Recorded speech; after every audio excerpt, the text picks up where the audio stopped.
Hello friends, welcome to my blog. तो friends, आज हामी जाँदैछौँ जङ्गल अनि यहाँबाट हेर्न सक्नुहुन्छ अहिले बिहानको 9 बजे छ। अनि 9 बजे पनि कति धेरै घाम भएछ के फ्रेंड्स, कस्तो घाम छ। तो फ्रेंड्स, हामी 3 जना जाँदैछौँ अनि एउटा मेरो जेठा दिदी हुनुहुन्छ अनि एकजना मेरो छिमेकी हुनुहुन्छ। हामी 3 जना जाँदैछौँ जङ्गल अनि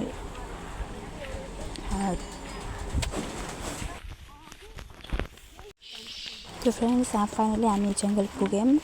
अनि तो फ्रेंड्स, मेरो जेठानी दिदीलाई पूजाको लागि सालको पात लिएर आएको हामी।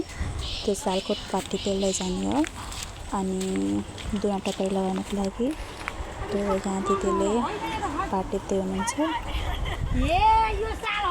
तो फ्रेंड्स, सालको पात अनि अरू पनि कुटाहरू छन् अनि एक जस्तै लाग्छ कि म त धेरै जस्तो बिर्सिन्छु कि कुन यो पात हो कि अनि अर्को भनेर। अनि दिदीहरूलाई थाहा छ। तो फ्रेंड्स, यहाँ दिदी थाका काट्दै हुनुहुन्छ अनि यो यसरी जराबाट काटेर निकालेपछि अनि भित्र यसको तरकारी बनाउँछन्।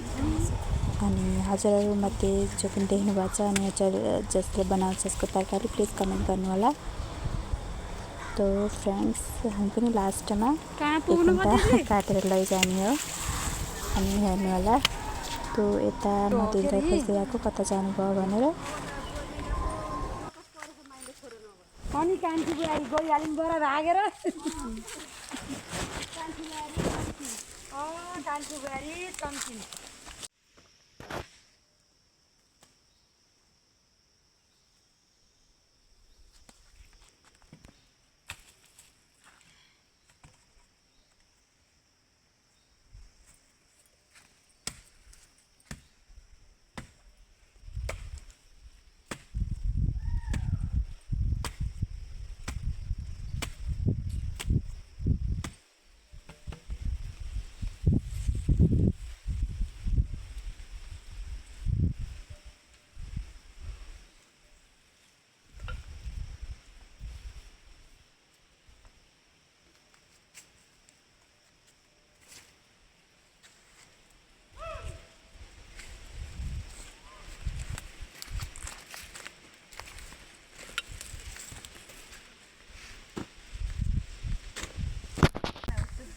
गाईजहरू ढङ्ग धेरै कुराको हुनुपर्छ।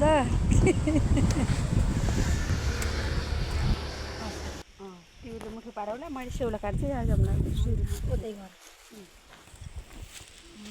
बढ्दै आलु मिसानी घर फर्किँदैछौँ। तो फ्रेंड्स, अब हामी घर फर्किँदैछौँ।